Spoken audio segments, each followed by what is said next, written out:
Hi guys, I'm so excited. I'm joined by Desi Creswell. Today she provides interior design coaching, for interior designers, and I'm really looking forward to hearing more about her business, how she helps busy interior designers get ahead, like from overwhelmed to hopefully have a business where they don't have to feel overwhelmed. And she's going to tell us more about all this. I actually have so many questions for you, but we'll try to keep it to 25-30 minutes. So, hi Desi, how are you? Hi, it's so nice to be here with you. Yeah, I'm so excited. So, how long have you been doing coaching for interior designers?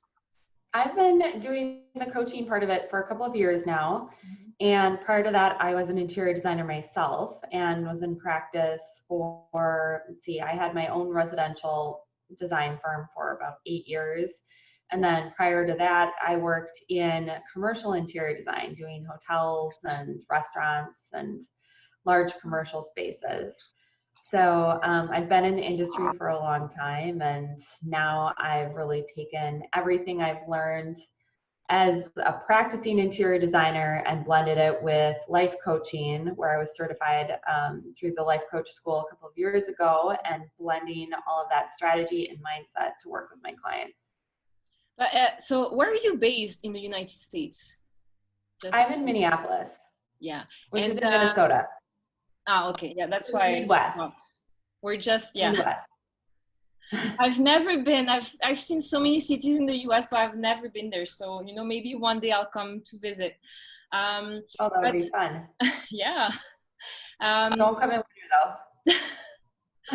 how? Why did you decide to do coaching? Because it seems like you were quite successful, and it's exciting. You did like commercial, then you did residential. Why coaching?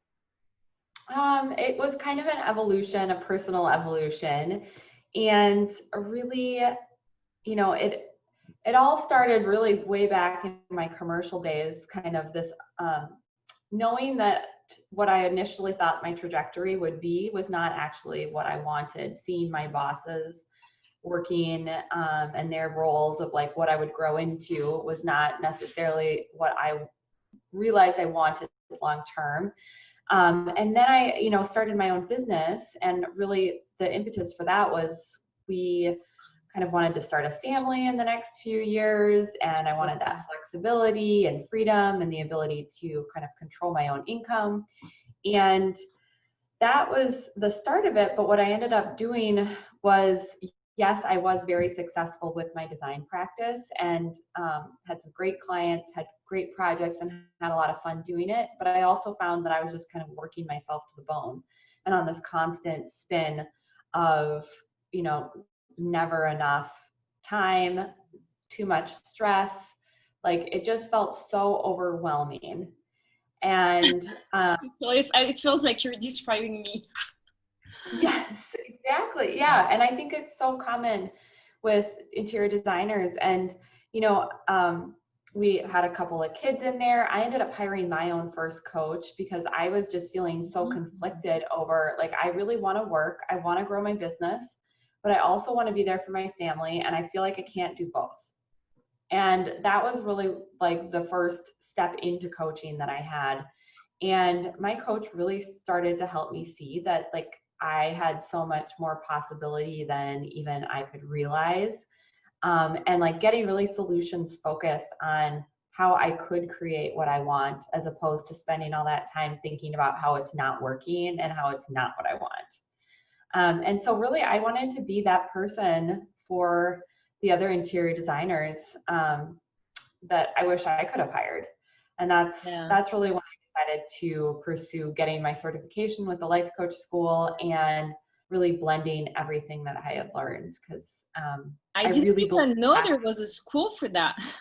But it's Yeah. pretty amazing because for interior designers who are thinking about hiring you, they know that you've got all this experience having your own business, so you know exactly what they're going through.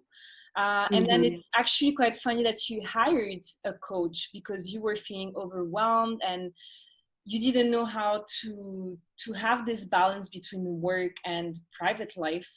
So you've Mm-hmm. got all the experience and all the knowledge to then, yeah, help other interior designers. So it's, yeah, you've got a nice, yeah, a nice trajectory. It's really interesting. Yeah, and I think, it's important to just touch on that whole work-life balance of, and having that trajectory of a successful design business and whole, like from an outside perspective, like everything was going great. Like I was making good money, I had great projects, I had this adorable little family, but Yeah. it was like full of stress and not fulfilling. And so that's really the gift that I give to my clients now, is to allow them to create a container with their business where it's serving them holistically. It's not one is at the expense of the other. Yeah. And what are the things that you do with your clients? So first of all, I wanted to know, do you just work with people you can meet face to face, or do you have online services? It's pretty much all virtual. Yeah. Yeah. So So we it's meet very, over Zoom. it's awesome because you have your family, you don't, it's easier to balance, I guess, when you have kids.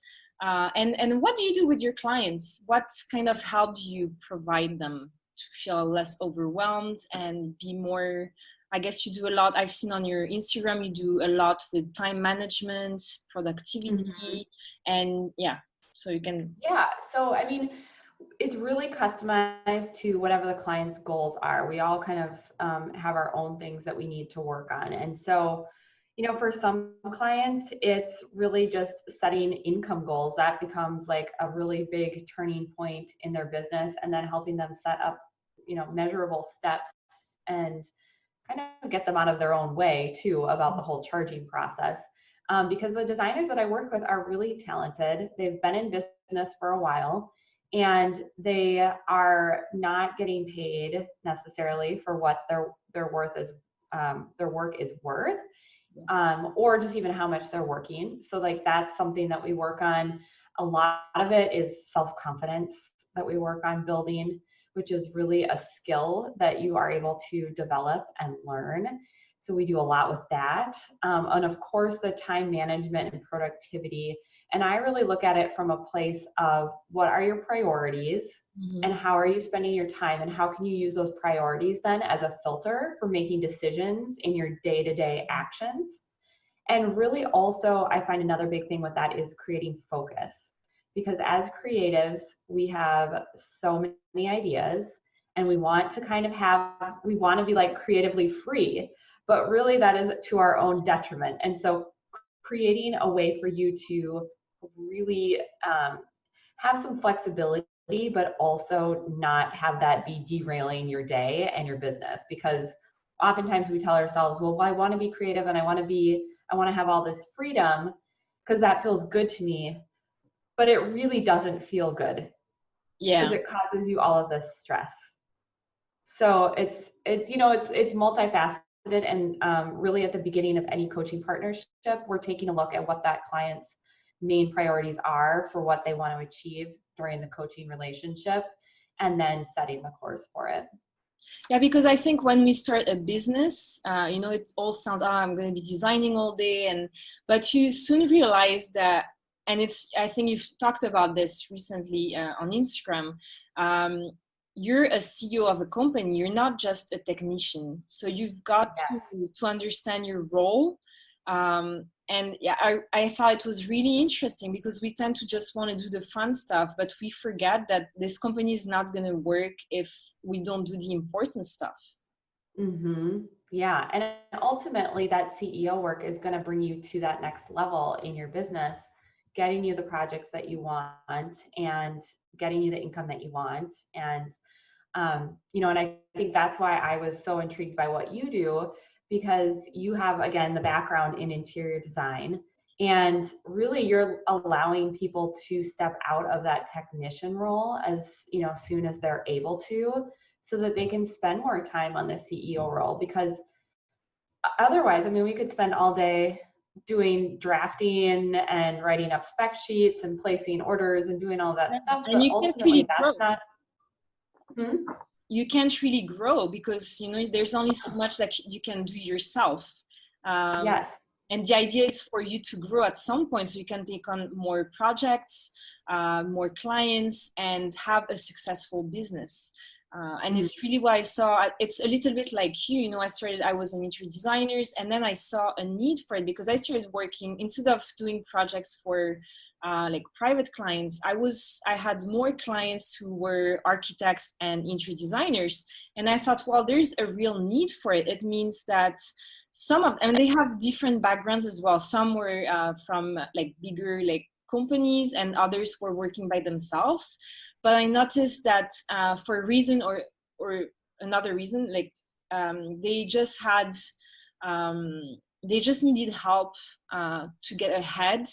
And Mm-hmm. the time that I was helping them with drafting or 3D rendering or all these little things that they don't need to be spending time on, they could really concentrate on the clients, on nurturing those relationships with the clients, the design parts that they love so much. I still think this should stay in house because it's their brand. And they should definitely not outsource that. But there's a lot of stuff that they can just delegate. And I know you talk a lot about delegating as well, and it Oh, makes yes. sense. Yeah. Yes. I think I pretty much talk to every single client about delegation. Because I mean, I think, we have this idea of if we want it done right, we need to do it ourselves. If it'll take too long to pass it on to someone else, so I'm just going to do it myself. Yeah, yeah, And, those are the things that really just keep us stuck in that hamster wheel that I hear about all the time. And we need to be willing to let go of some of those things. And I always ask my clients to compare kind of what their hourly rate is or however they charge for projects. Take that in comparison to what you could be delegating out and what you would pay someone to do that.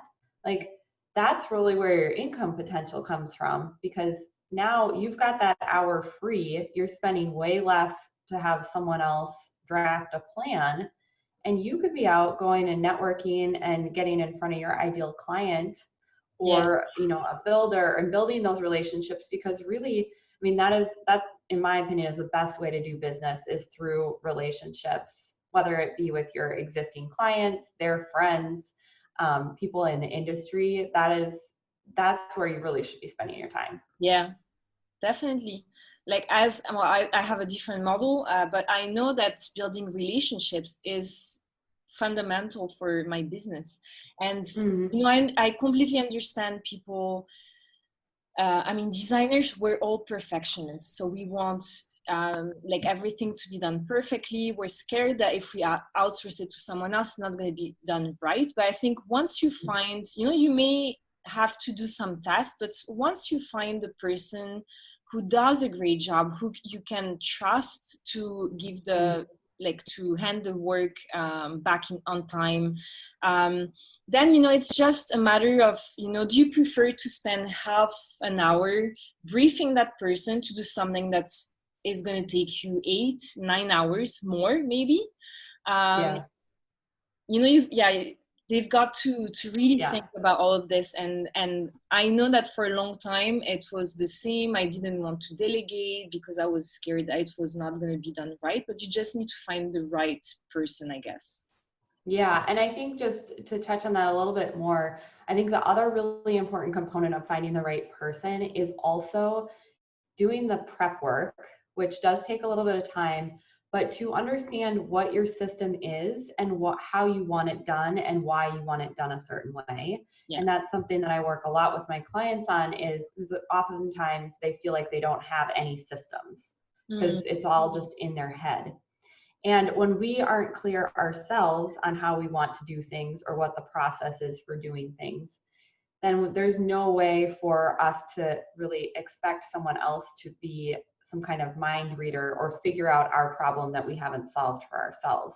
And so I think that's another really important, piece of the delegation, is really understanding that you need to have a foundation in place for that relationship to be successful.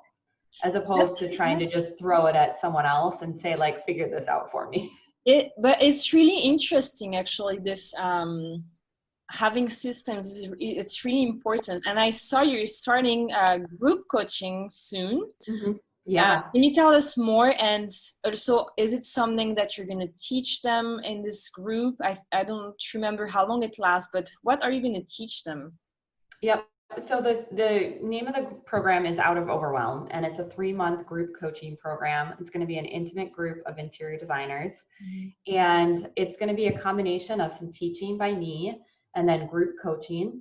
And so we'll be meeting weekly over Zoom. I'll have some information, then we'll do some group coaching, and then we've got doable assignments in between each of the calls.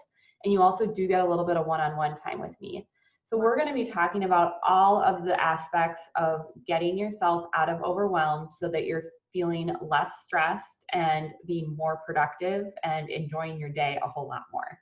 So it's going to be things like we've been talking about here, like that delegation piece, but it's also going to be talking about boundaries with clients and saying no, because that's another big thing that comes up. And also the time management piece and figuring out, like, oftentimes we don't even identify what we want our working hours to be. And so then they just end up bleeding into every aspect of our lives.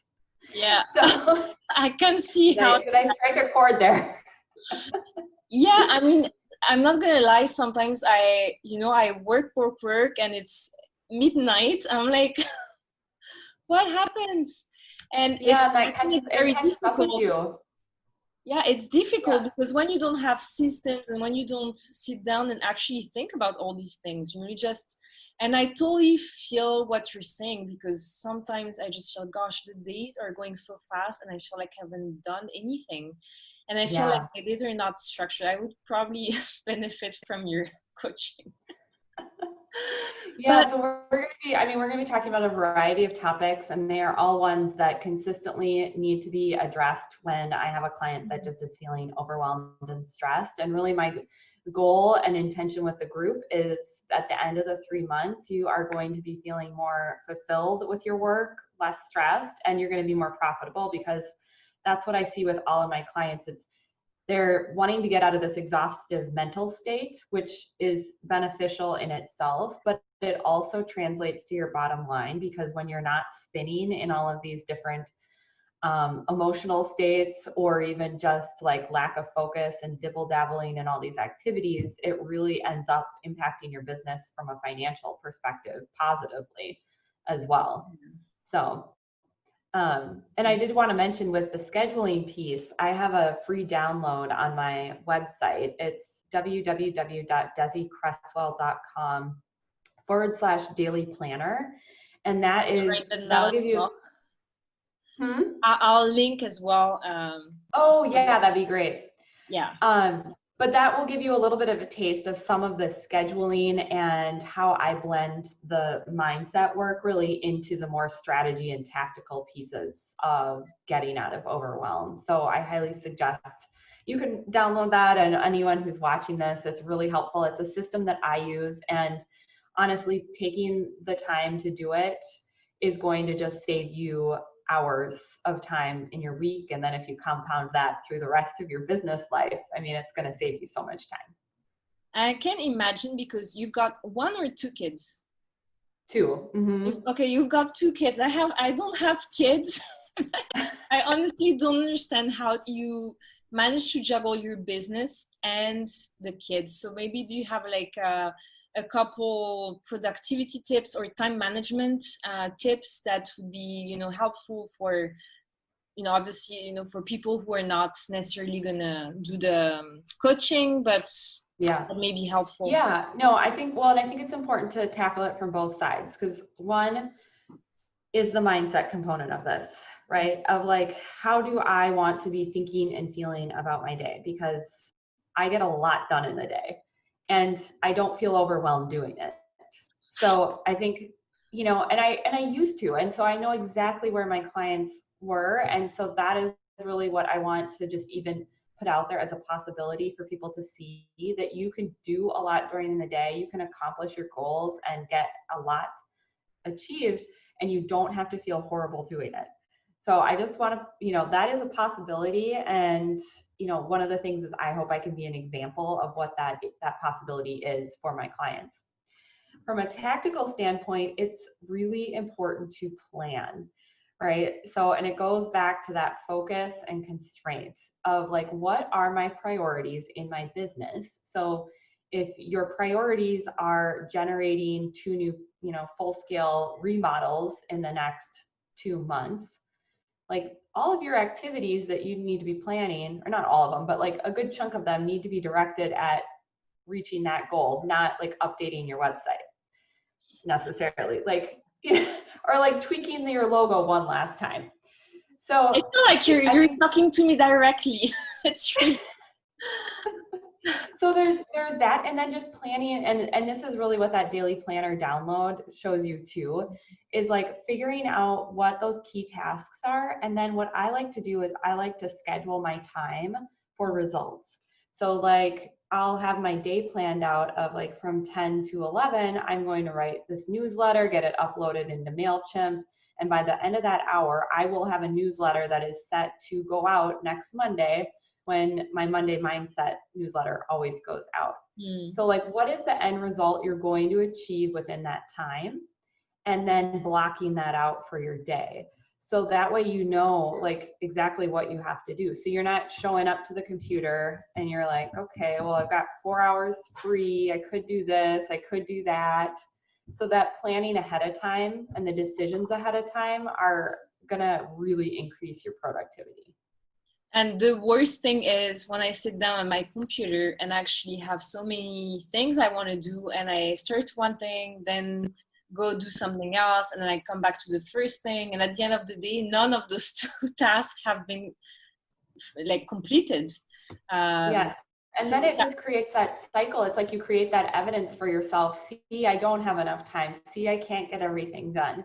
And so when you're flipping it and being proactive about the scheduling and really going, okay, so this is the result I'm creating within this time, you start to build that evidence and that trust with yourself that you can set and achieve the goals that you set out for the day and for the year. Yeah. And so I know you're super busy and you have to go, but I wanted to ask you, do you outsource some of your work to someone else, or do you have someone working with you, or do you just manage to do it all by yourself? Because it sounds like you have a lot on your plate. So yeah, no, I definitely outsource, and I continue to look for ways to outsource. So mainly it's a lot of like the technology stuff with uploading blog posts and like Instagram, that kind of stuff. Like I write all of my content because I think that's really important, and I love to connect with people that way. But I also know that I don't need to be the one uploading the text into my Squarespace website. So it's things like that that I definitely outsource. And I also outsource a lot in my personal life too. So, I like to offer that as an option for clients as well. Like start getting creative about how you want to spend your time. I mean, I have someone who comes to our house every week to help me chop veggies and fold laundry because I know that's not the best use of my time. So, it's actually amazing. Because I'm sure people think, okay, I've got to outsource in my business, but they don't think they should outsource or, get some help outside that as well. Yeah. And I think that's like, an important thing to consider. And obviously, like everyone has they're in different places of their business and have different abilities to do this. But even just to start thinking about like if you can't outsource right this minute, what would be a good thing to outsource down the line? So that way, oops, there's my dog. It's not mine, see, I'm sorry. Yeah, because really it's like anything you're doing, we all have a finite amount of energy in the day. And so it's like where you want to spend it. And you just need to kind of do that calculation and figure it out. My dog is like, oh, where's the dog? No, so I'm it's sorry really about that. interesting. I know you've got work to do, but anyway, I think, I will link your Instagram, your website, because you've got such great content. Oh, And thank I you. think interior designers would really benefit from just reading through your blog, reading through your Instagram posts, and even get in touch with you to maybe book a consultation or a mini Yeah, on session. my website, you can always sign up for a complimentary consultation, and that's really the first step in figuring out what it would be like to work together and seeing if it's a good fit on both of our ends. So, and it's been so nice getting to know you too. I love seeing you starting to share more and more on Instagram about how to really maximize your use of someone who can be in a support role in your design business. I think let's see if we can get another useful talk, like do something for interior designers, because we complement each other quite well. So but Mm. I was so happy to hear, like I was so happy to meet you, first of all, because the first time I actually see you, I've been talking to you on Instagram for so long, but Yeah. I was so happy to meet you, and I really appreciate you taking the time out of your busy day to just explain what you do for interior designers. My pleasure. It was nice seeing you face to face too. Yay.